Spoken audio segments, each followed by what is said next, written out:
السلام علیکم ورحمۃ اللہ وبرکاتہ.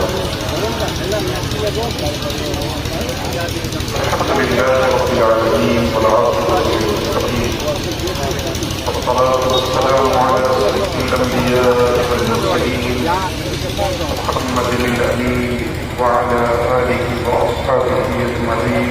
أما بعد فأعوذ بالله من الشيطان الرجيم. بسم الله الرحمن الرحيم. طائفتان من المؤمنين اقتتلوا فأصلحوا بينهما فإن بغت إحداهما على الأخرى فقاتلوا التي تبغي حتى تفيء إلى أمر الله فإن فاءت فأصلحوا بينهما بالعدل وأقسطوا إن الله يحب المقسطين. إنما المؤمنون إخوة فأصلحوا بين أخويكم واتقوا الله لعلكم ترحمون.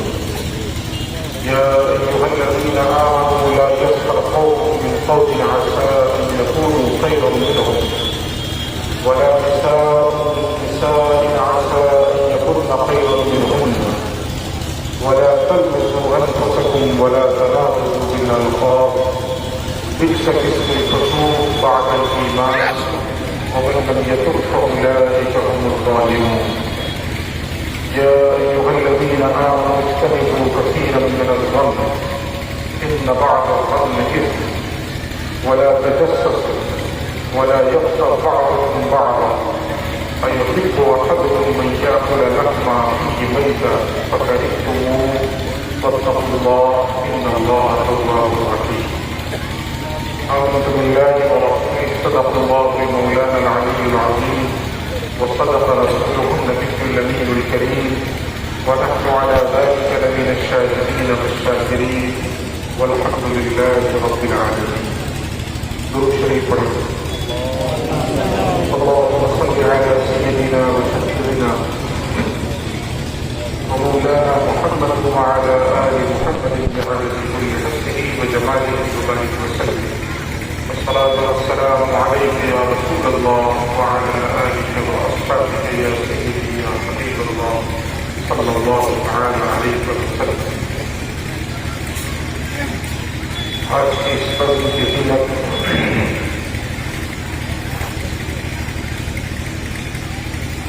مشائخ خانقاہ مجید کی روحانی وراثتوں کے امیر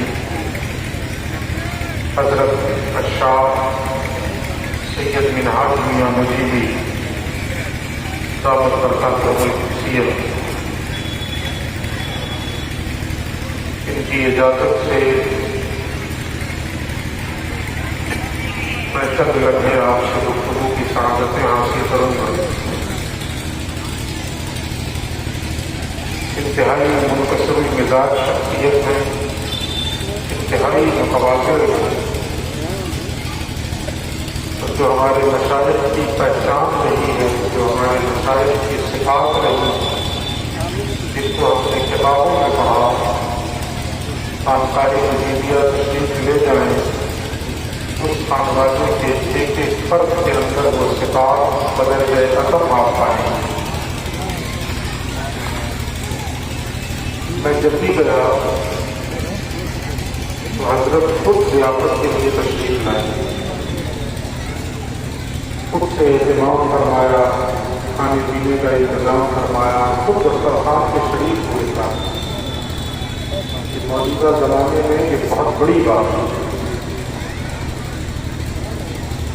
موجودہ زمانے کے اعتبار سے بتاؤ، یہ روش خانقاہوں میں اب ناپید ہو چکی ہے، محفوظ ہو چکی ہے. لیکن خانقاہ مجیبیہ کی یہ امتیازی شان ہے کہ حوادثات زمانہ نے سب کو بدلا، اس خانقاہ کی روایتوں کو اور وراثتوں کو نہیں بدلا. اپنی اسی روایت پر آج بھی یہ خانقاہ قائم ہے. اس روایت کی ابتدا حضرت پیر مجید قدس سرہ العزیز نے فرمائی. اللہ رب العزت ان مشائخ کی عمروں میں بے پناہ برکتیں پیدا فرمائے اور ان کے فیوض و برکات سے اللہ ہم سب کو مالا مال فرمائے. بالخصوص حضور صاحب سجادہ کی عمر میں اللہ رب العزت صحت و عافیت کے ساتھ برکتیں پیدا فرمائے۔ رونق اسٹیج علماء اہل سنت بالخصوص حضرت مفتی اسلم صاحب قبلہ اور صاحب عرس حضرت اشراف علامہ و مولانا عبد القیوم صاحب المعروف بڑے مولانا علیہ الرحمٰن کے سالانہ گرامی، ان کے علاوہ دیگر علماء، میں ان تمام کا ممنون کرم ہوں کہ آپ حضرات مجھ جیسے تبلیغ کو سننے کے لیے بیٹھے۔ میں معذرت کے ساتھ ایک چیز کی وضاحت کر دوں کہ پچھلے 6-7 روز سے مسلسل میں سردی، بخار اور کھانسی میں مبتلا اور مسلسل دواؤں کو چل رہا ہوں۔ آج بھی بڑی ہمت کر رہا ہوں، تو میں اس چیز کی وضاحت کر دوں کہ میں بہت ٹھہر کے گفتگو کروں گا۔ آپریٹر صاحب تھوڑا ساتھ دیں، میں طاقت لگا نہیں سکتا، آپ اپنی مائک کی طاقت لگا اور طاقت بڑھا ہے، تو ذرا کی آواز اونچی کروں گا تو میری کھانسی شروع ہو جائے گی۔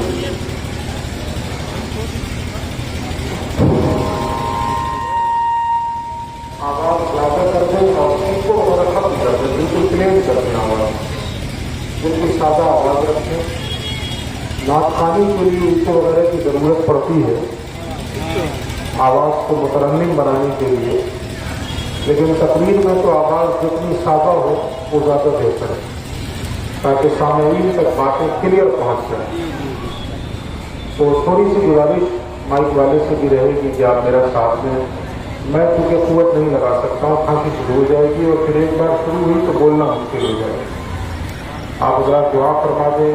حضور سید صاحب قبلہ سے عریضہ ہے کہ آپ بھی دعا فرما دیں کہ اللہ صحت و تندرستی عطا فرمائے۔ ایک تو میں اپنے پیروں کی وجہ سے دائمی مریض ہو چکا ہوں اور اوپر سے یہ ایک الگ سلسلہ ہے پچھلے ایک ہفتے سے۔ دعا فرمائے اللہ ان مشائخ کے صدقے اور صاحب عرس کے صدقے اللہ رب العزت ہر مرض سے اور ہر بیماری سے نجات عطا فرمائے۔ جب تک دنیا میں رکھے صحت اور ایمان کے ساتھ رکھے، دنیا سے اٹھائے تو ایمان کے ساتھ اٹھائے۔ آج کی گفتگو کے لیے میں نے سورۃ الحجرات کی چند آیات کا انتخاب کیا اور اس کی خاص نسبت اس لیے بھی ہے کہ آپ حضرات خانقاہ مجیدیہ سے وابستہ ہیں، تو آپ کی فکر کیا ہونی چاہیے، آپ کی روش کیا ہونا چاہیے، آپ کا طرز عمل سماج میں کیا ہونا چاہیے، اس صورت کی ان آیات کی روشنی میں اسے بھی ہم آپ کے سامنے رکھنے کی کوشش کریں گے اور یہ بھی سمجھ لیں آپ کہ سورۃ الحجرات اخلاقی نقطۂ نظر سے، مورالٹی کے اعتبار سے اہل اسلام کے لیے یہ سمجھنے کہ بنیادی منشور ہے۔ اگر مسلمان اس صورت کی روشنی میں اپنے اخلاق میں، اپنے رویے میں اور اپنے کردار میں انقلاب لے آئیں تو ایک بہتر سماج اور بہتر معاشرہ تشکیل پا جائے۔ آج جو ہمارا مسلم معاشرہ، میں کامن معاشرے کی بات نہیں کر رہا ہوں، میں سیکولر معاشرے کی بات نہیں کر رہا ہوں، جو خالص مسلم معاشرہ ہے اسے بھی آپ صرف مسلم معاشرہ کہہ سکتے ہیں، اسلامی معاشرہ نہیں کہہ سکتے۔ اسے آپ مسلم سوسائٹی کہہ سکتے ہیں، اسلامک سوسائٹی نہیں کہہ سکتے۔ وجہ اس کی یہ ہے کہ ہمارے اندر اسلام ہے کہاں؟ ہم مسلمان تو ہیں لیکن اسلام کی اگر میں تلخ جملہ کہہ دوں تو ہوا بھی نہیں لگتی، اخلاقی نقطۂ نظر سے، مورالٹی کے اعتبار سے اس صورت کی روشنی میں۔ اور دیکھیے خانقاہ مجیدیہ نے جو فکر پچھلے 100 سالوں سے دے رکھی ہے، یہ تو شروع سے بالکل ابتدا سے، لیکن بالخصوص پچھلے 100 سالوں کی جو فکر دے رکھی ہے، اس فکر کے تناظر میں بھی ہم اپنا اندر تبدیلی لانے کی اگر کوشش نہ کر سکیں تو پھر یہ وابستگی کس کا؟ اور سورۃ الحجرات کی روشنی میں چند باتیں آپ سے عرض کروں گا، توجہ کے ساتھ سن لیجیے، مجھے امید ہے کہ شاید میں آپ تک اپنی بات پہنچا سکوں اور سمجھا سکوں۔ ہے تو بہت تفصیلی صورت، لیکن پوری صورت نہیں پڑھوں گا اس وقت، خاص مقام سے اس کی ابتدا کر رہا ہوں۔ اللہ کہتا ہے وَإِن طَائِفَتَانِ مِنَ الْمُؤْمِنِينَ اقْتَتَلُوا فَأَصْلِحُوا بَيْنَهُمَا۔ اگر مسلمانوں کے دو گروہ آپس میں لڑ پڑے، اگر مسلمانوں کی دو جماعت آپس میں ٹکرا جائے، ان کے درمیان تنازع ہو جائے، اختلاف ہو جائے، جنگ و جدال کی نوبت آ جائے، تو تیسرے کا کام کیا ہونا چاہیے؟ مثال کے طور پر میں تیسرا ہوں اور آپ تیسرے ہیں، تو میری اور آپ کی ذمہ داری کیا ہونی چاہیے؟ اللہ کہتا فَأَصْلِحُوا بَيْنَهُمَا، تو ان دونوں گروہوں کے درمیان تم صلح کرانے کی کوشش کرو، صلح کراؤ۔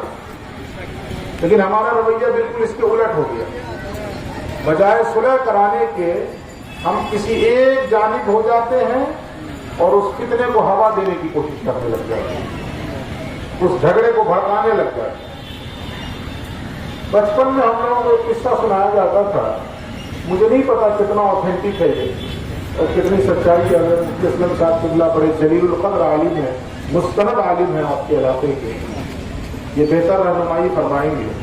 تاریخی اعتبار سے اس میں کیا سچائی ہے نہیں ہے وہ میں نہیں جانتا، لیکن بہرحال اس میں ایک نصیحت ہے، اور اس مقام پہ وہ مجھے قصہ یاد آ رہا ہے، اس لیے میں آپ سے عرض کر رہا ہوں کہ بچپن میں ہم لوگوں کو خاص طور پہ گھر کی بوڑھی خواتین یہ قصہ سناتی تھی تربیت کی خاطر، کہ جب نار نمرود بھڑکائی گئی حضرت ابراہیم کے لیے، تو اس میں ڈالا جائے گا حضرت ابراہیم کو اس آگ میں، تو ایک میڈک تھا جو اپنے منہ میں، ظاہر ہے کہ اس کے منہ میں کتنا پانی آئے گا، ایک سرنج میں جتنا آ جاتا ہے شاید اتنا بھی نہ آئے، لیکن وہ اتنا ہی پانی لے لے کر کے وہ کوشش کرتا تھا کہ اس آگ کو بجھایا جائے، اس آگ کو ٹھنڈی کیا جائے۔ اور اس کے مقابل میں ایک دوسرا جانور تھا جس کو ہمارے علاقے میں مدسوا کہا جاتا ہے، یہاں پتہ نہیں کیا کہتے ہو، چھپکلی کی شکل کا ہوتا ہے، گرگٹ کا ذرا سا اونچا والا، اس کا اپ گریڈ ورژن کہیے، چغلیا، آپ بالکل صحیح کہہ رہے ہیں، اس کو چغلا بھی بولتے ہیں ہمارے علاقے میں۔ وہ کھجور وغیرہ، تار وغیرہ کے پیڑ پہ آپ دیکھے ہوں گے اکثر، تو بوڑھی عورتیں بتاتی تھیں کہ میڈک لے جا کے پانی ڈالتا تھا اور یہ چغلا جو ہے، چغلیا جو ہے، یہ کمبختی کا ہمارا پھونک مارتا تھا۔ لیکن سوچیے آپ کہ نہ اس میڈک کے پانی سے وہ آگ بجھتی اور نہ اس کے پھونک مارنے سے وہ آگ بھڑکتی، لیکن دونوں کی کوششوں کے مطابق اس کا اجر تو ملے گا نا۔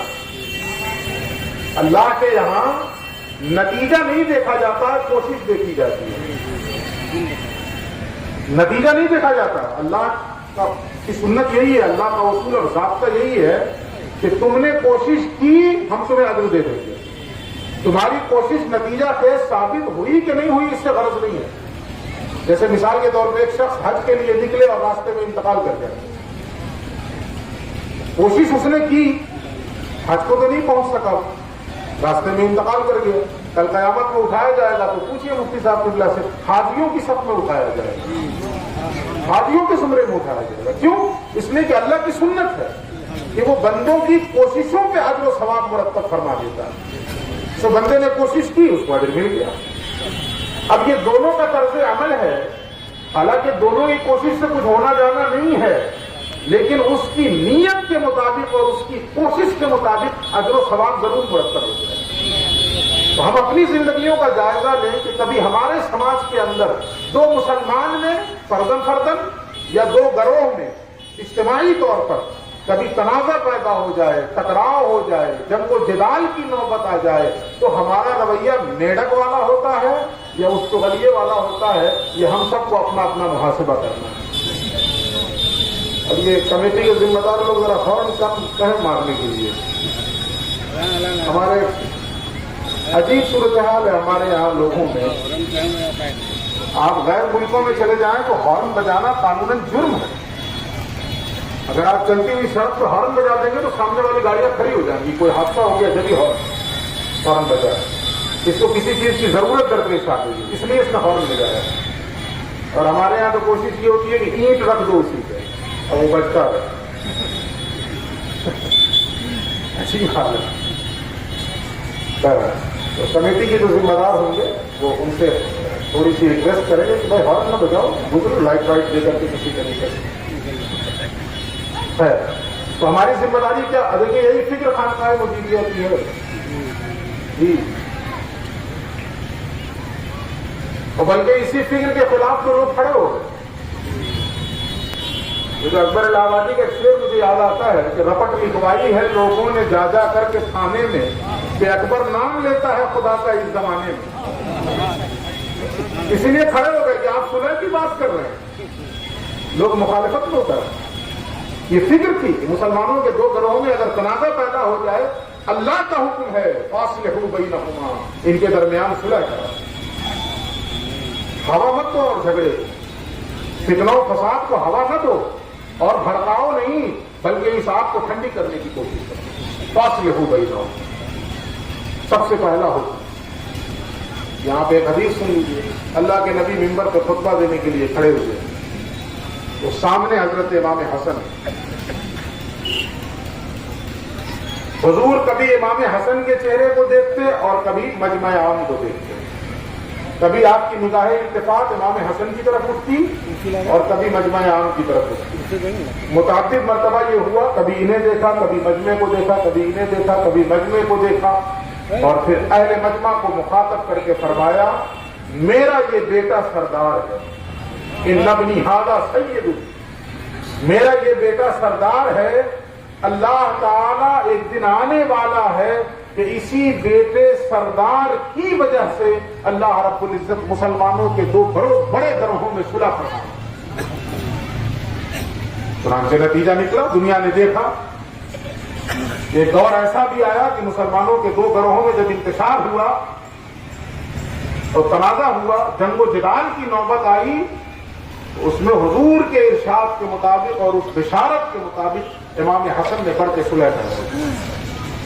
تو صلح کروانا یہ حسنیت ہے, اور تنازع کے وقت کسی ایک کو ایمان سے باہر نکال دینا یہ معتزلی فکر ہے یا خوارج کی فکر ہے؟ یہ اہل ایمان کی فکر نہیں ہے, یہ خوارج کی فکر ہے. یہ کام سب سے پہلے خارجیوں نے کیا, اور میں اس کی طرف نہیں جاؤں. تو ہمارا اور آپ کا رول کیا ہونا چاہیے؟ جس سماج میں ہم رہ رہے ہیں, دو لوگوں کے درمیان جھگڑا ہو یا پوری دو برادری کے درمیان ہو, دو خاندان کے درمیان ہو یا دو جماعت کے درمیان, میرا اور آپ کا کردار مصلح والا ہونا چاہیے, صلح کرانے کی کوشش ہونی چاہیے. مفسد نہیں بننا ہے ہمیں کہ ہم ایک گروہ کی جانبداری میں فساد اور برپا کرتے ہیں. اچھا, لوگ اس وقت کرتے فساد برپا ہیں اور دعویٰ کیا کرتے ہیں ہم تو اصلاح چاہتے ہیں, جس کو قرآن نے کہا کہ وَإِذَا قِيلَ لَهُمْ لَا تُفْسِدُوا فِي الْأَرْضِ قَالُوا إِنَّمَا نَحْنُ مُصْلِحُونَ. جب کہا جاتا ہے کہ زمین میں فساد نہ مچاؤ تو جواب یہ دیتے ہیں کہ ہم تو اصلاح کرنے والے ہیں. یہ کون سی اصلاح ہے کہ تم فساد برپا کر رہے ہو؟ وہ ایک شعر مجھے یہاں پہ یاد آتا ہے کہ واعظ شہر, میں بھی واعظ ہی ہوں اس وقت, کم سے کم اس وقت تو ہوئی نا. تو شاعر کہتا ہے کہ واعظ شہر تیری چرب زبانی کی قسم, تو نہ ہوتا تو یہاں صرف مسلمان ہوتے. یہ صرف تیری چرب زبانی ہی ہے کہ یہاں مسلمان نہ رہے, کچھ اور ہو گئے وہ, مسلمان نہ رہے. کاش کہ ہم مسلمان ہوتے اور کچھ بھی نہ ہوتے تو آج نقشہ ہی کچھ اور ہوتا, لیکن ہم سب کچھ ہوئے, مسلمان نہ ہوئے. مجھے اقبال نے کہا نا کہ یہ تو سید بھی ہو, مرزا بھی ہو, افغان بھی ہو, تم سبھی کچھ ہو, بتاؤ تو مسلمان بھی ہو. ہمارا رویہ فاصلحوا بینہما, ان دونوں گروہوں کے درمیان صلح کرا. اس کے بعد اللہ اور کیا کہتا ہے وہ بھی سنیے آپ. پہلی کوشش تو کرو صلح کرانے کی, لیکن اس کے باوجود نہ مانے ایک فریق, اور کہا اللہ نے فَإِن بَغَتْ إِحْدَاهُمَا عَلَى الْأُخْرَى, فقاتلوا التي تبغي حتى تفيء الى امر اللہ، اور تمہاری ہر ممکن کوشش کے باوجود بھی صلح کے لیے تیار نہ ہوں اور ایک فریق دوسرے پر زیادتی کرنے لگ جائے، ایک فریق دوسرے پر ظلم کرنے لگ جائے تو تم اس کے خلاف کھڑے ہو جاؤ گے، اس ظالم گروہ کے خلاف کھڑے ہو جاؤ اور اس وقت تک ان کا مقابلہ کرو جب تک کہ وہ اللہ کے حکم کی طرف پلٹ نہ آئے۔ حتی تبغی کیا ہے؟ فقاتلوا التی تبغی حتی تفیء الی امر اللہ، اس وقت تک باغی گروہ سے لڑتے رہو جب تک وہ اللہ کے حکم کی طرف پلٹے۔ پہلی تو کوشش کریں صلح کرانے کی، اللہ ہو تو کیا کریں، چھوڑ دیں، جاؤ لڑو کرو جیسے کہ ہم کرتے ہیں، نہیں چھوڑیے نہیں، مظلوم کی حمایت میں کھڑے ہوئیے اور ظالم کے خلاف کھڑے ہوئیے، مظلوم کی حمایت میں کھڑے ہوں اور ظالم کے خلاف کھڑے ہوں، لیکن یہ بھی سمجھیے آپ ظالم کے خلاف کھڑے ہوں مگر نیت کیا ہو، اس وقت بھی نیت کیا ہو آپ کی؟ بڑی پیاری حدیث ہے، اللہ کے نبی فرماتے ہیں انصر اخاک ظالما او مظلوما، اپنے بھائی کی مدد کرو، تمہارا بھائی ظالم ہو جب بھی مدد کرو اور مظلوم ہو جب بھی مدد کرو۔ کچھ عجیب سا نہیں لگا آپ کو کہ ظالم کی مدد کرنے کو کیوں کہا رسول اللہ؟ مظلوم کی مدد تو سمجھ میں آتی ہے، جس پر ظلم ہو رہا ہے اس کی مدد کی جائے گی کہ نہیں کی جائے گی، لیکن اللہ کے نبی فرماتے ہیں ظالم کی بھی کرو۔ تو ظالم کی مدد کا کیا مطلب ہے؟ حیرت کی بات ہے کہ نہیں ہے؟ عجیب لگی کہ نہیں یہ بات؟ صحابہ کو بھی عجیب لگی جب رسول اللہ نے یہ بات ارشاد فرمائی کہ اپنے بھائی کی مدد کرو، ظالم ہو جب بھی مدد کرو، مظلوم ہو جب بھی مدد کرو، تو بعض صحابہ پوچھ بیٹھے کہ یا رسول اللہ ظالم کی مدد کیسے کی جائے گی؟ مظلوم کی مدد تو ہماری سمجھ میں آتا ہے، ظالم کی مدد کا کیا مطلب ہے؟ تو اللہ کے نبی فرماتے ہیں ظالم کی مدد اس معنی میں کرو کہ ظالم کے خلاف کھڑے ہو جاؤ، اس کا ہاتھ پکڑ لو اور اسے ظلم کرنے سے روک دو، یہی اس کی مدد ہے۔ اس لیے کہ اگر وہ ظلم کرے گا تو اسی ظلم کی وجہ سے وہ جہنم میں جائے گا، ظلم کی وجہ سے جہنم میں جائے گا کہ نہیں؟ لعنت اللہ علی الظالمین، ظلم کرنے والوں پر اللہ کی لعنت ہے، وہ جہنم میں چلا جائے اور آپ دیکھ رہے ہیں، ہے تو آپ کا بھائی ہی نا، ہے تو کلمہ پڑھنے والا، ہے تو رسول اللہ کا امتی، وہ اپنے کسی عمل کی وجہ سے جہنم میں چلا جائے اور آپ دیکھتے رہ جائیں۔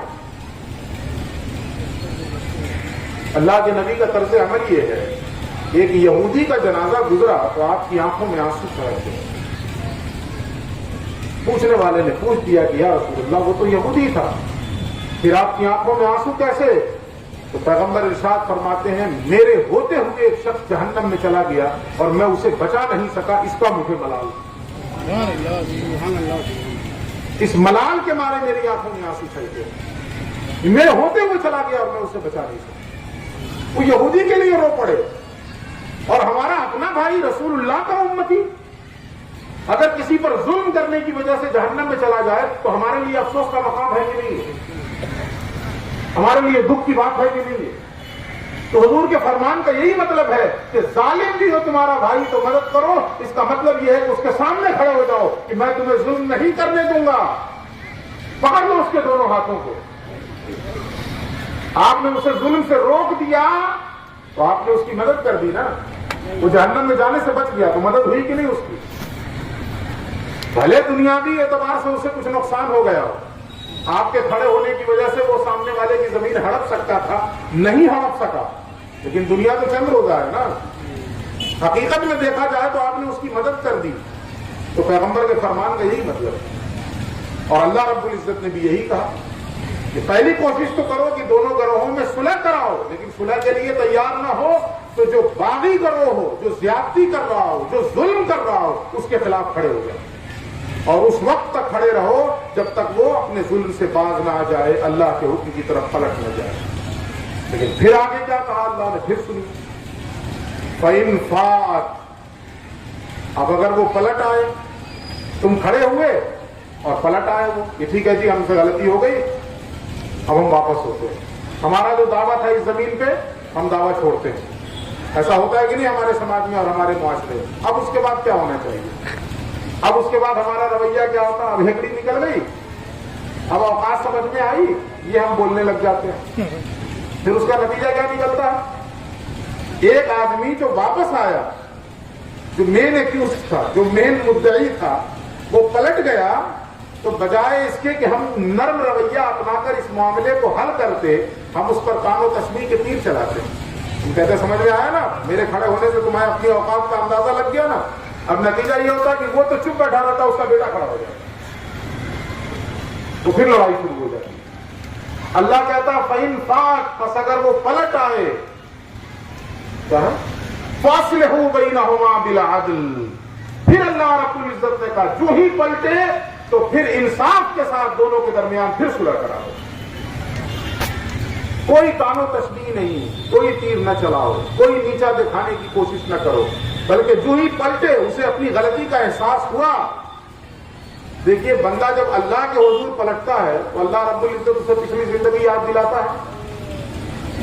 بولیے، اگر انسان اللہ کی بارگاہ میں سچی توبہ کرے تو جس وقت کرے اسی وقت اللہ اسے اپنا دوست بنا لیتا ہے، یا اسے پچھلی زندگی یاد دلاتا ہے؟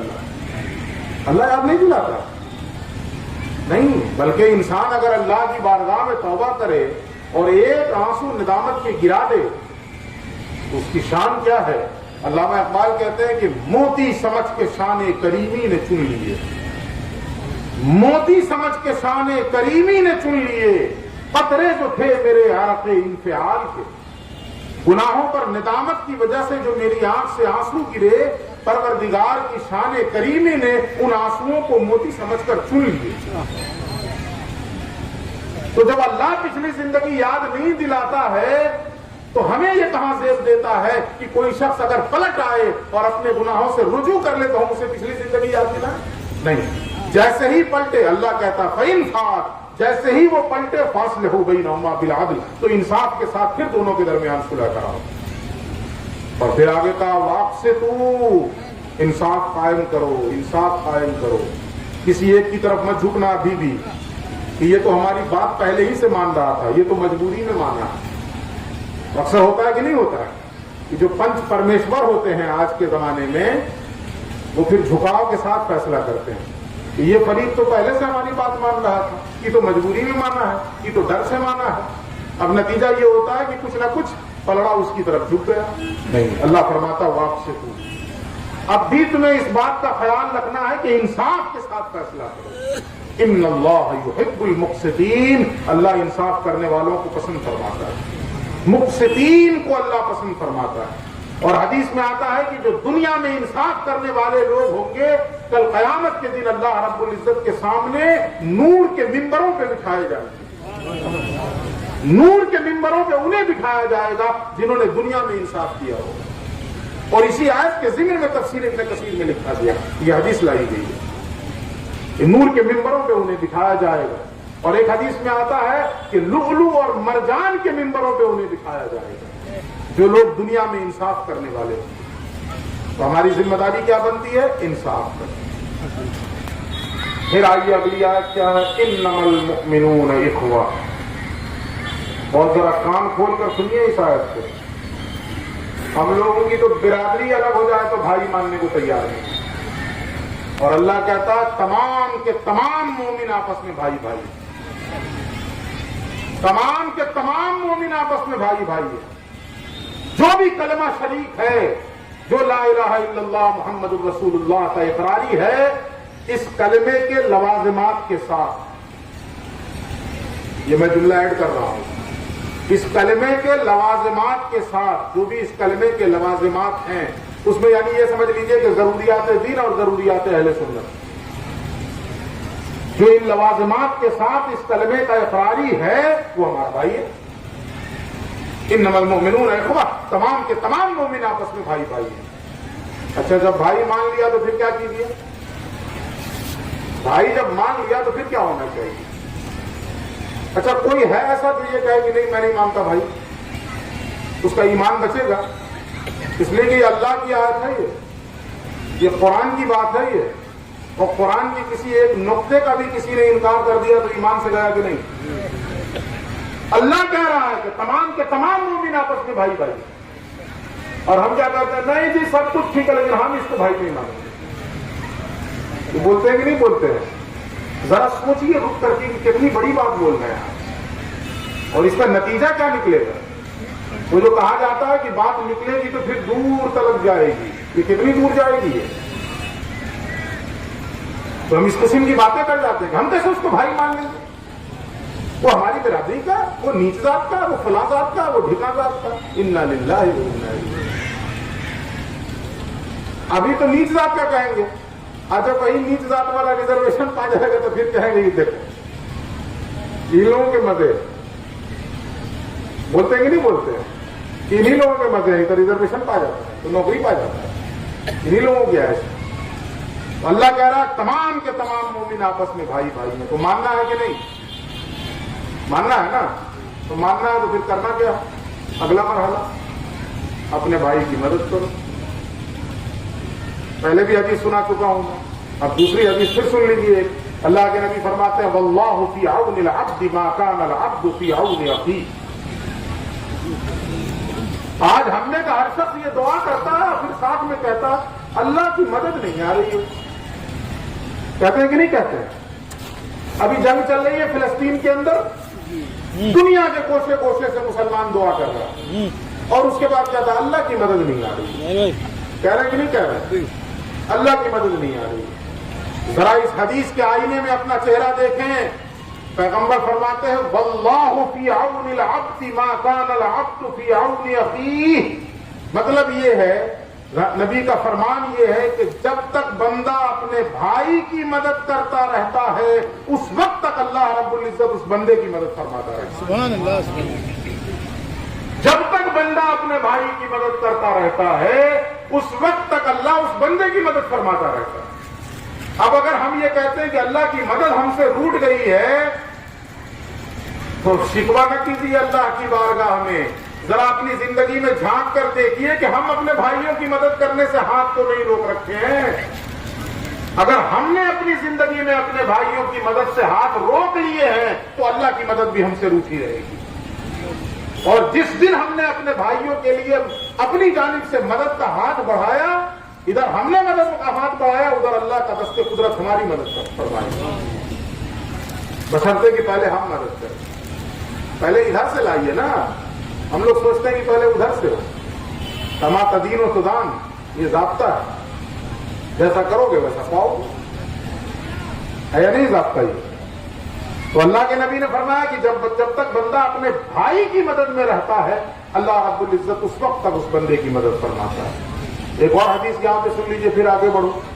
اللہ کے نبی فرماتے ہیں اذا دعا المسلم لاخیہ بظہر الغیب فیقول الملک آمین ولک بمثلہ.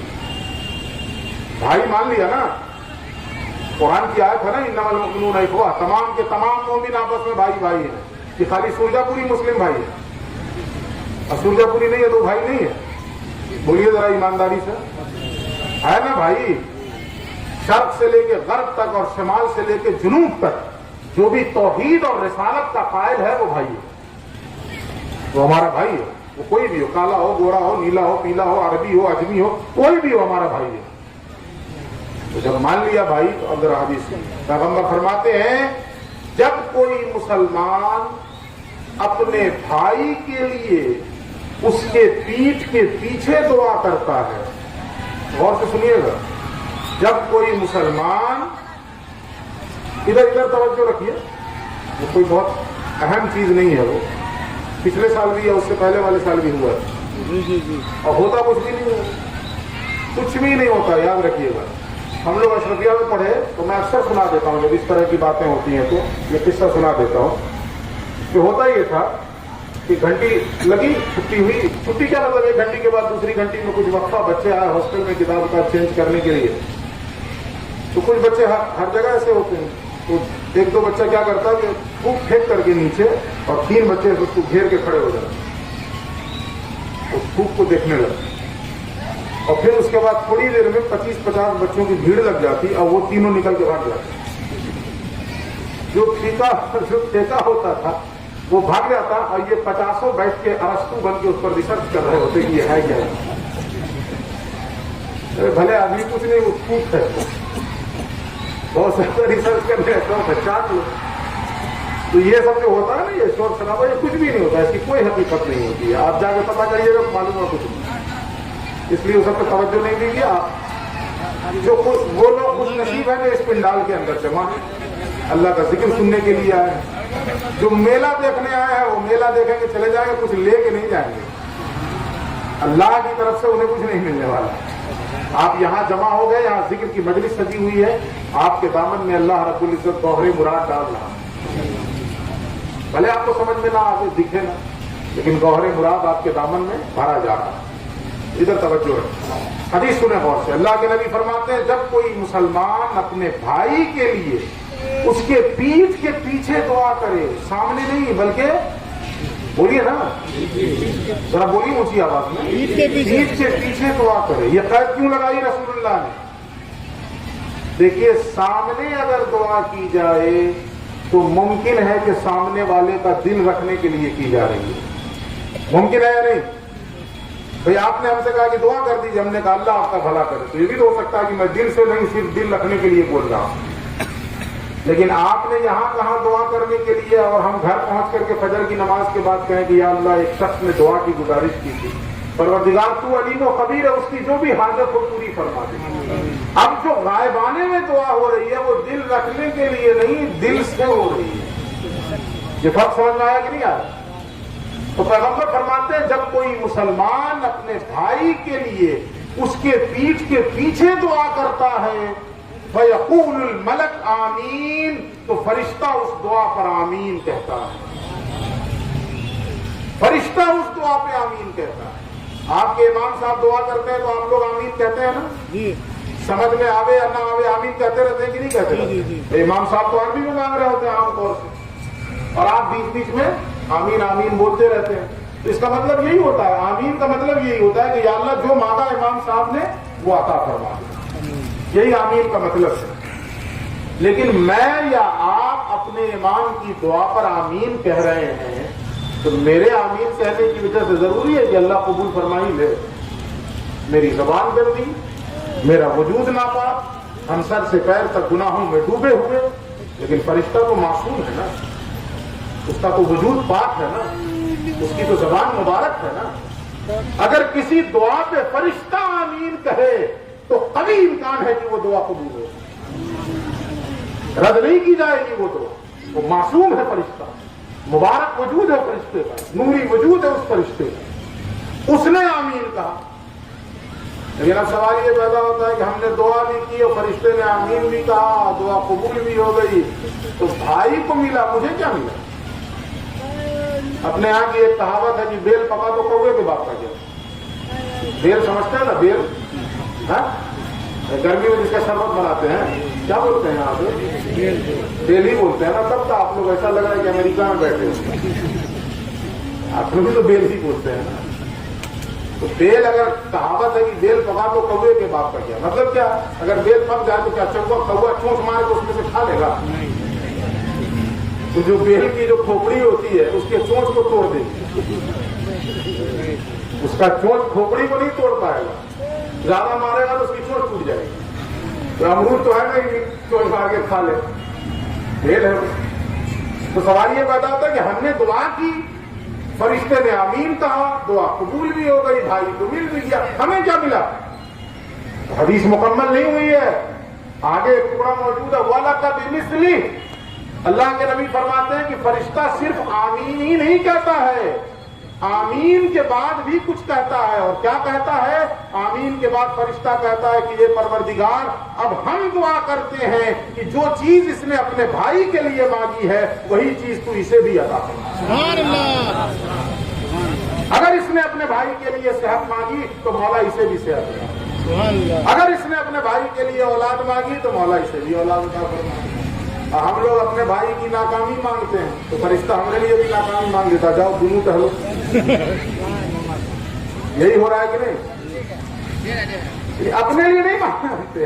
اس وقت حالت یہ ہے کہ انسان یہ نہیں کہتا کہ یا اللہ ہمارے رزق میں برکت عطا فرما, یا اللہ اس کو اتنا کیوں دے رہا ہے, اس کو اتنا کیوں دے رہا ہے, اس کی قسمت سے مل رہا ہے, پریشان ہو, بولو کہ اس کو بھی دے مولا, اس کے سچے میں مجھے بھی دے. سبحان اللہ. تو اللہ نے تو یہ ضابطہ بتایا، پیغمبر نے یہ طریقہ بتایا، مگر ہم نے طریقہ بدل دیا۔ یہ حدیث میں رہے گی کہ نہیں رہے گی؟ ہم آ جائیے پھر اسی آیت پہ، انما المؤمنون اخوہ، تمام کے تمام مومن آپس میں بھائی بھائی ہیں۔ فاصلحوا بین اخویکم، پھر آیا اس سے پہلے والی آیت میں 2 جگہ آ چکا ہے، فاصلحوا بینہما، فاصلحوا بینہما، اور پھر تیسری مرتبہ آیا فاصلحوا بین اخویکم، اپنے بھائیوں کے درمیان صلح کراؤ۔ آج یہ چیز ختم ہو گئی معاشرے سے۔ اگر 2 لوگوں کے درمیان تنازع پیدا ہو جائے تو ہم مجسمہ کی طرح اس فتنے کو ہوا دیتے ہیں، صلح کرانے کی کوشش ہی نہیں ہوتی ہے۔ 2 آیتوں میں اللہ رب العزت 3 مرتبہ کہہ رہا ہے، بار بار ریپیٹ ہو رہی ہے یہ بات، فاصلحوا فاصلحوا فاصلحوا، صلح کراؤ صلح کراؤ صلح کراؤ۔ کون کرائے گا؟ اچھا صلح کی بات کیجیے تو صلح کلی ہو جائے گی، انا للہ و انا الیہ راجعون۔ مطلب فساد کی بات کریں، یہ بے وقوف آدمی فساد مچاتے پھرے ہر جگہ، عجیب حال ہے۔ اللہ کہہ رہا صلح کراؤ اور ملا کہتا فساد کرو، تو کس کی مانی جائے گی؟ اللہ کی ملا کی؟ اللہ کی مانو نا بھائی، اللہ کے بندے ہو، ملا کے بندے نہیں ہو، اللہ کی مانو۔ اللہ کہہ رہا صلح کراؤ صلح کراؤ صلح کراؤ، ہم صلح کرائیں۔ عجیب معاملہ ہے، غیر مسلم سے جھگڑا ہو جائے تو صلح کرانے پہنچ جائیں گے، اور مسلمان سے جھگڑا ہو جائے تو صلح پسند نہیں۔ واہ رے واہ، واہ رے منتی، کیونکہ ڈر ہے کہ مودی کا ڈنڈا پڑ جائے گا تو ہمیں پہنچ جاتے ہیں صلح کرانے کے لیے۔ آپ تو ہمارے قومی بھائی ہیں، آئی جو تمہارا دینی بھائی ہے، اس سے صلح کون کرے؟ ہمارا قومی بھائی یاد آ رہا، یاد دینی بھائی یاد نہیں آ رہا۔ فاصلحوا بین اخویکم، اپنے بھائیوں کے درمیان صلح کراؤ۔ واتقوا اللہ لعلکم ترحمون، اور اللہ سے ڈرتے رہو تاکہ اللہ کی رحمت تمہارے اوپر ہو۔ اب اگر اس آیت کا نچوڑ یہ بیان کر دیا جائے، آخر میں دیکھیں شروع میں کیا کہا، تمام مومن آپس میں بھائی بھائی، اپنے بھائیوں کے درمیان صلح کراؤ، اور آخر میں کہا تاکہ تم پر اللہ کی رحمت ہو، تاکہ تم پر اللہ کی رحمت ہو۔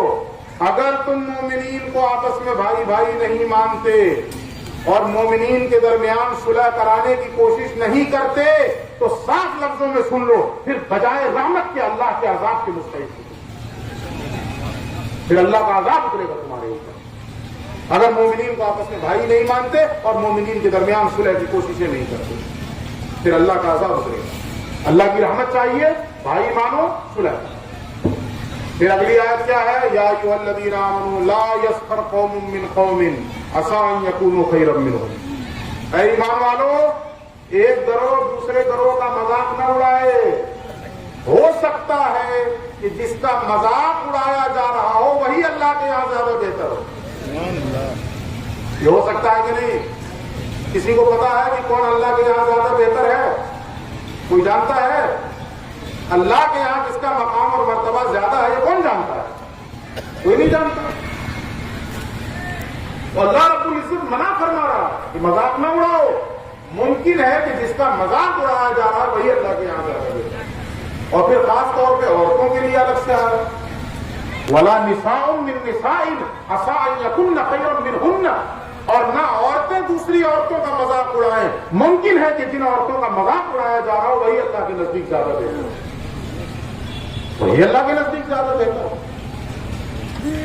اس کے بعد کیا کہا، وَلَا تَلْمِزُوا أَنفُسَكُمْ، اور آپس میں ایک دوسرے کو تانے نہ دو، آپس میں ایک دوسرے کو عیب نہ لگاؤ۔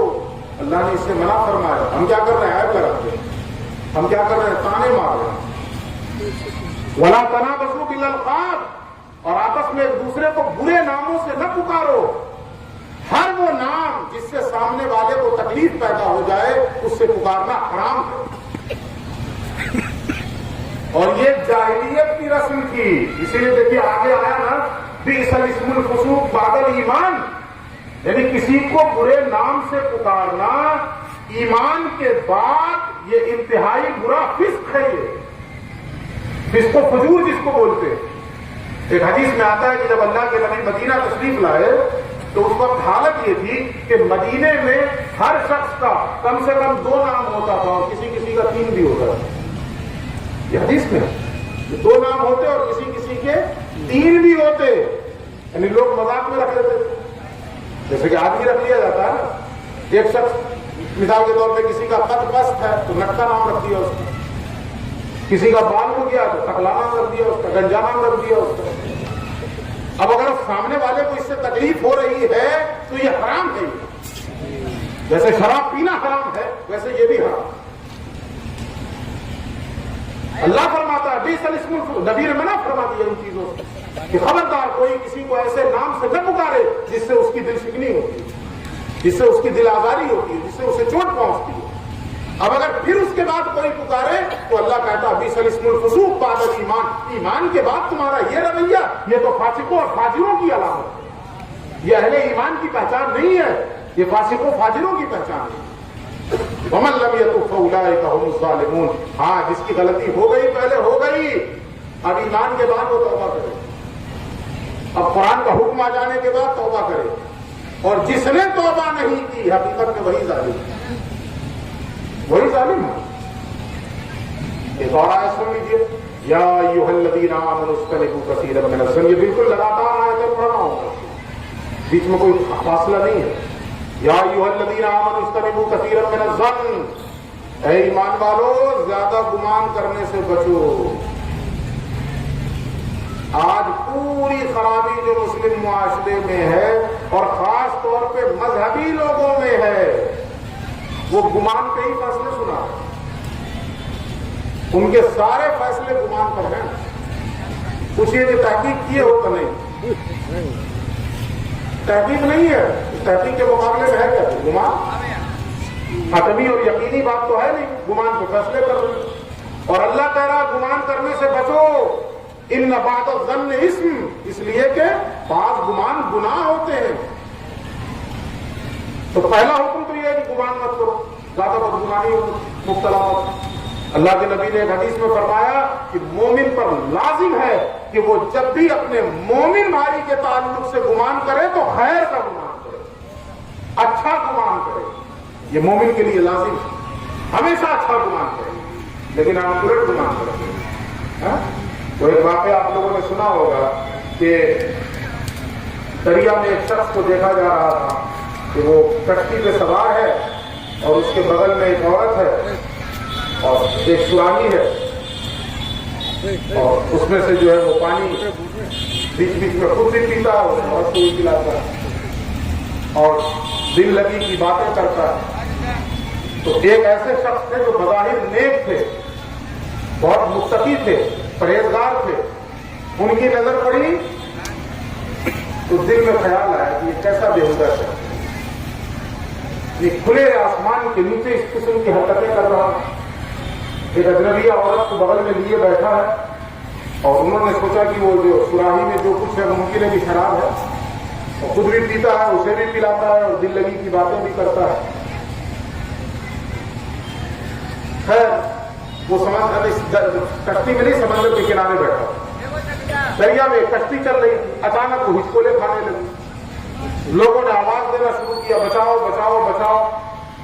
ان کی ہمت نہ پڑی، یہ جو اس کے تعلق سے بدگمان ہوئے تھے ان کی ہمت نہ پڑی کہ ہم جا کے بچا سکیں. دیکھا کہ اچانک اس نے ایک طرف کو مٹکا پھینکا اور چھلانگ لگا دی دریا میں، اور جس قدر ممکن ہو سکا اس نے وہاں سے لوگوں کو پکڑ پکڑ کے کنارے پہ لگایا. دل میں خیال آیا کہ یار یہ تو مجھ سے بہتر ہے، دل میں خیال آیا کہ یہ تو مجھ سے بہتر ہے کہ ڈوبنے والوں کو اس نے بچا لیا، میں کچھ نہیں کر سکا. تو دل میں یہ خیال ہی آیا تھا کہ وہ شخص بول پڑا کہ حضور معاف کیجیے گا، یہ جو عورت ہے یہ میری بیوی ہے اور اس مٹکے میں پانی ہے. سبحان اللہ. یہ بدگمانی تھی کہ نہیں تھی؟ یہ بدگمانی گناہ ہے. مومن کے لیے ہمیشہ جب بھی گمان کرے اچھا گمان کرے، برا گمان نہ کرے. برا گمان حتیٰ کہ کبھی ایسا بھی ہو سکتا ہے کہ آنکھوں دیکھی ہوئی غلط ہو سکتا ہے کہ نہیں. بولیے، آپ کا دیکھا ہوا بھی غلط ہو سکتا ہے کہ نہیں، دھوکہ ہو سکتا ہے کہ نہیں، کیا ہو سکتا ہے. کبھی کبھی لوگ آنکھ میں چشمہ رکھ کے چشمہ ڈھونڈتے ہیں کہ نہیں، کبھی ہوا کہ نہیں ایسا. ہمارے ایک بھائی جو جمعے کے دن پاجامہ پہن کے پاجامہ ڈھونڈ رہے اور پورے گھر والے کو پریشان کیے ہوئے کہ نماز چھوٹ جاتی ہے تو پائجامہ پہن کے پائجامہ ڈھونڈ رہے. ہو سکتا ہے کہ نہیں دھوکہ؟ ہو سکتا ہے، بالکل ہو سکتا ہے. بدگمانی سے بچیں. یہاں پہ میں ایک بڑی پیاری بات ہے، امام اعظم ابو حنیفہ مسائلوں کی باتوں کی تصدیق کرتا ہے. ایسے شخص کے بارے میں کیا ہو تو مفتی رحمۃ اللہ رہتے ہیں. پھر ذرا سن لیجیے سوال. آج کے مفتیان کرام کے پاس یہ سوال آ جائے تو پہلے سے جو لکھا پڑا ہے فتویٰ تو اس کو مہر لگا کے دے دیں کافی. پہلے سے لکھا رہتا ہے، پہلے تو چھپا چھپایا ایک دم پرنٹڈ ریڈی ہے اور مہر لگانے کے لیے. مسئلہ کیا آیا؟ ایک شخص ہے جو جنت کی آرزو نہیں کرتا، جہنم سے نہیں ڈرتا، مردار کھاتا ہے، بغیر رکوع اور سجدے کی نماز پڑھتا ہے، حق کو ناپسند کرتا ہے، فتنے کو پسند کرتا ہے، رحمت الہی سے دور بھاگتا ہے، یہودیوں اور عیسائیوں کی باتوں کی تصدیق کرتا ہے. ایسے شخص کے بارے میں کیا ہوگا؟ امام ابو حنیفہ نے اپنے شاگردوں کی طرف توجہ فرمائی اور پوچھا کیا خیال ہے تمہارا؟ ان لوگوں نے کہا کہ حضور آپ ہی بہتر بتا سکتے ہیں، ویسے لگتا ہے کہ بہت گناہ گار. ان لوگوں نے بھی نہیں کہا کہ ایمان سے خالی، لیکن لگتا ہے کہ بہت گناہ گار. آپ مجھ سے نہیں پوچھو گے کہ حضور ارشاد فرمائیں. امام ابو حنیفہ فرماتے ہیں کہ بدگمانی سے بچو. تمہارا یہ کہنا کہ وہ جنت کی آرزو نہیں کرتا، اس کا یہ بھی تو مطلب ہو سکتا ہے کہ وہ مالک جنت کی آرزو کرتا ہے. تمہارا یہ کہنا کہ وہ جہنم سے نہیں ڈرتا، اس کا یہ بھی تو مطلب ہو سکتا ہے کہ وہ مالک جہنم سے ڈرتا ہے. تو جہنم سے ڈرنا چاہیے کہ جہنم کے مالک سے؟ بولیے. جنت کی آرزو کرنا چاہیے کہ مالک جنت کی؟ خانقاہ کی محفل ہے نا، یہ خانقاہیوں کی محفل ہے. تو خانقاہی تو بھائی جنت کیا چیز ہے؟ ہمیں مالک جنت چاہیے. حضرت رابعہ بصریہ کے بارے میں ہے کہ ایک دن بغداد کی گلیوں میں جو ہے وہ ایک ہاتھ میں آگ اور دوسرے ہاتھ میں بالٹی، اس میں پانی ہے، لیے دوڑی چلی جا رہی ہے. حسن بصری سے ملاقات ہوئی. پوچھا بہن رابعہ کہاں؟ تو کہا جنت اور جہنم کو ڈھونڈنے جا رہی ہے. پوچھا خیریت کو؟ کہا جنت مل جائے تو اس آگ سے اسے جلا دو، اور جہنم مل جائے تو اس پانی سے اس کی آگ ٹھنڈی کر دو. پوچھا کیوں؟ تو کہا تاکہ لوگ آج کے بعد سے جنت کی لالچ اور جہنم کے ڈر سے اللہ کی عبادت کرنا چھوڑ دیں. اللہ کی عبادت اس لیے کریں کہ اللہ ہمارا رب ہے اور ہم اس کے بندے ہیں اور عبادت ہمارا حق ہے. اس لیے عبادت ہے. جنت کی لالچ اور جہنم کے ڈر سے کیسی عبادت؟ تو فرمایا امام ابو حنیفہ نے کہ تمہارا یہ کہنا کہ جنت کی آرزو نہیں کرتا، ممکن ہے کہ وہ مالک جنت کی آرزو کرتا. اور تمہارا یہ کہنا کہ جہنم سے نہیں ڈرتا، ممکن ہے کہ وہ مالک جہنم سے ڈرتا. اور تمہارا یہ کہنا کہ مردار کھاتا ہے، ممکن ہے کہ مچھلی کھاتا ہے. مردار مچھلی کھا سکتے ہیں کہ نہیں؟ جائز ہے کہ نہیں؟ بولیے. اسی میں ایک کنڈیشن ہے کہ تالاب میں مر کے پلٹ جائے تب نہیں کھا سکتے، باقی تو کھا سکتے ہیں نا. جائز ہے نا؟ پوچھیے نا مفتی صاحب سے، نہیں مسئلہ معلوم ہے؟ بولیے کہ ہاں جائز ہے. اس کے بعد فرمایا کہ تمہارا یہ کہنا کہ بغیر رکوع اور سجدے کی نماز پڑھتا ہے، ممکن ہے کہ وہ کسی مسلمان کے انتقال کی خبر سنتے ہی اس کی نماز جنازہ پڑھنے بھاگتا ہو. نماز جنازہ بغیر رکوع سجدے کی نماز ہے کہ نہیں؟ ایسا بھی تو ہو سکتا ہے کہ وہ نماز جنازہ پڑھنے کی طرف رغبت رکھتا ہو. اور ایک مسلمان کا دوسرے مسلمان کے حق ہے کہ نہیں ہے؟ جو حقوق المسلم حدیث میں بیان کیے گئے ہیں ان میں ایک حق یہ بھی ہے کہ اگر کوئی مسلمان انتقال کر جائے تو دوسرے مسلمان پر اس مرنے والے مسلمان کا یہ حق ہے کہ وہ زندہ مسلمان اس کی نماز جنازہ میں شرکت کرے، اس کی نماز جنازہ پڑھے. یہ الگ بات ہے کہ ہم لوگوں کے اندر آج یہ سب چیزیں غائب ہوتی چلی جا رہی ہیں. پرانے زمانے میں لوگ پیدل چلے جاتے تھے 5-5 کلومیٹر نماز جنازہ پڑھنے کے لیے. آج ہمارے پاس سواریوں کا انتظام ہے، اس کے باوجود ہم 1 کلومیٹر نہیں جاتے. یہ رویہ ہو گیا. اس کے بعد فرمایا اور کیا بتایا؟ ہاں تمہارا یہ کہنا کہ حق کو ناپسند کرتا ہے. یہ سوال تھا نا کہ حق کو ناپسند کرتا ہے. تو اس کا مطلب یہ بھی تو ہو سکتا ہے کہ موت حق ہے اور وہ موت کو ناپسند کرتا ہو، زندگی کو پسند کرتا ہو تاکہ زیادہ زندگی ملے، تاکہ زیادہ اللہ کی عبادت کر سکے۔ اور تمہارا یہ کہنا کہ فتنے کو پسند کرتا ہے، یہ بھی ایک سوال تھا نا، کہ تمہارا یہ کہنا کہ فتنے کو پسند کرتا ہے تو ممکن ہے اللہ کہتا ہے انما اموالکم واولادکم فتنہ، تمہارا مال اور تمہاری اولاد فتنہ ہے۔ تو بتاؤ تم میں سے کون ہے جو مال اور اولاد کو پسند نہیں کرتا؟ مال اور اولاد کو آپ پسند کرتے ہیں کہ نہیں؟ اب قرآن کہہ رہا ہے کہ مال اور اولاد فتنہ ہے، تو فتنے کو پسند کرنا ہوا کہ نہیں؟ امام ابو حنیفہ نے کہا کہ تمہارا یہ کہنا کہ فتنے کو پسند کرتا ہے، اس کا مطلب یہ ہے۔ اور پھر مزید فرمایا کہ رحمت خداوندی سے دور بھاگتا ہے، یہ بھی ایک سوال تھا کہ رحمت خداوندی سے دور بھاگتا ہے۔ امام ابو حنیفہ نے کہا کہ بارش بھی رحمت خداوندی ہے، اور بارش ہونے لگی تو آپ ہی بھاگ جائیے گا۔ اگر بارش ہونے لگی تو آپ بھاگیے کہ نہیں اٹھ کر کے؟ وہاں پانی گرنے لگے ادھر بھاگ جائیے گا، ادھر گرنے لگے ادھر بھاگ جائیے گا، تو رحمت خداوندی سے تو بھاگنا ہوا۔ امام ابو حنیفہ دیکھیے بدگمانی سے بچا رہے ہیں، بدگمانی مت کرو، اس قسم کی بات بھی پہنچے تو اچھا معنی نکال دو نا، اچھی تعبیر کرو نا، یہ مسلمان کا دوسرے مسلمان کے حق ہے۔ اور پھر فرمایا کہ تمہارا یہ کہنا کہ یہودیوں اور عیسائیوں کی باتوں کی تصدیق کرتا ہے، یہ بھی ایک سوال تھا نا، یہودیوں اور عیسائیوں کی باتوں کی تصدیق کرتا ہے، تو امام ابو حنیفہ نے کہا کہ اس پر تو ایمان ہے۔ سورۃ البقرہ کی آیت غالباً پہلے ہی پڑھی کی ہے، وقالت اليهود ليست النصارى على شيء وقالت النصارى ليست اليهود على شيء۔ اس کا مطلب کیا ہے؟ یہودی کہتے ہیں، قرآن نے کہا کہ یہودی کہتے ہیں کہ عیسائیوں کی کوئی حقیقت نہیں ہے، اور عیسائی کہتے ہیں کہ یہودیوں کی کوئی حقیقت نہیں ہے۔ اب یہ شخص جو ہے دونوں کی تصدیق کرتا ہے کہ یہودی بھی ٹھیک کرتے ہیں، عیسائی بھی ٹھیک کرتے ہیں۔ آپ بھی تصدیق کرتے ہیں کہ نہیں؟ بھائی کوئی یہودی کہے کہ عیسائیوں کی کوئی حقیقت نہیں ہے تو آپ کیا کہیے گا؟ بالکل صحیح کہہ رہے ہیں۔ اور کوئی عیسائی کہے کہ یہودیوں کی کوئی حقیقت نہیں ہے تو آپ کیا کہیے گا؟ بالکل صحیح کہہ رہے ہیں۔ تصدیق ہوئی نا؟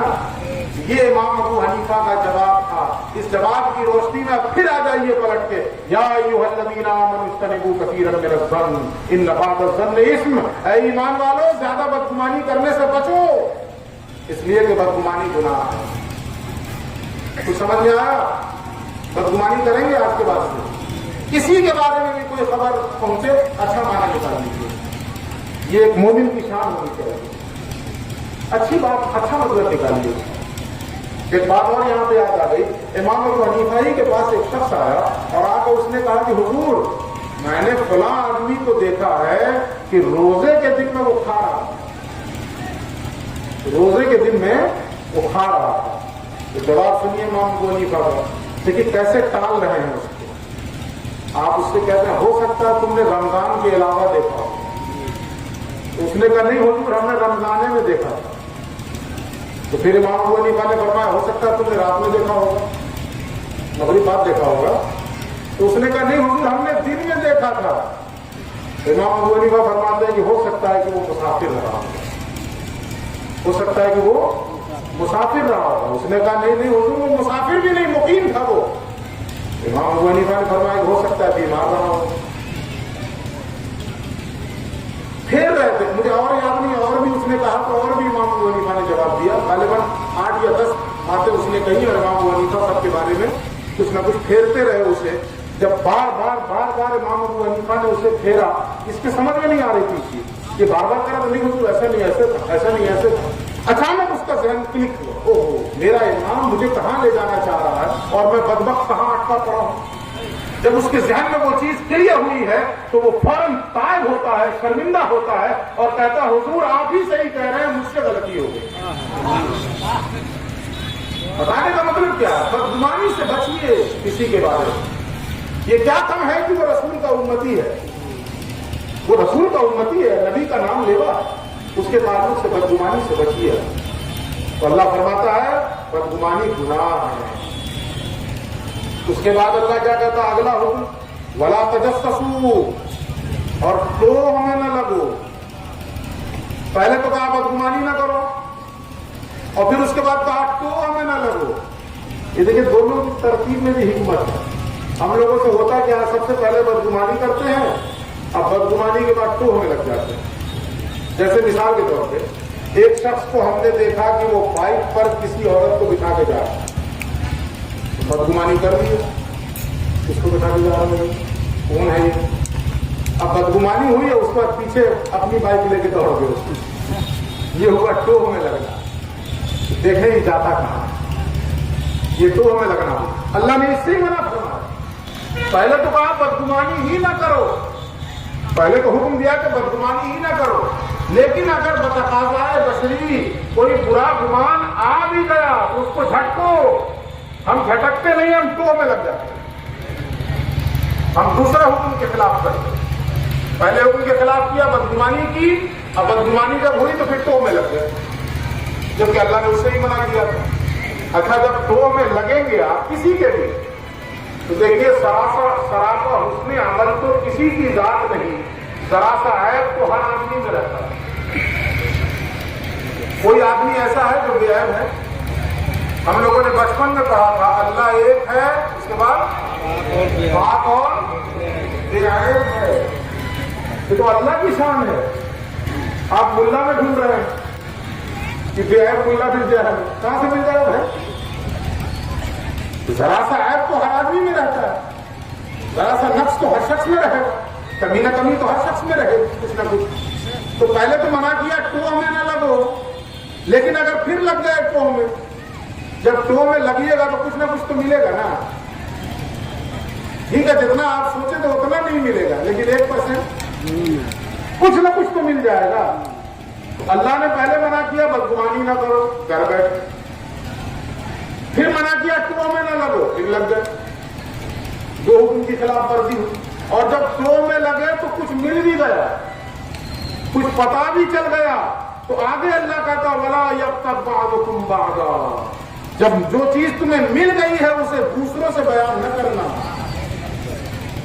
اسی کو غیبت کہتے ہیں۔ وَلَا يَغْتَبْ بَعْضُكُمْ بَعْضًا، تم میں کا کوئی دوسرے کی غیبت نہ کرے۔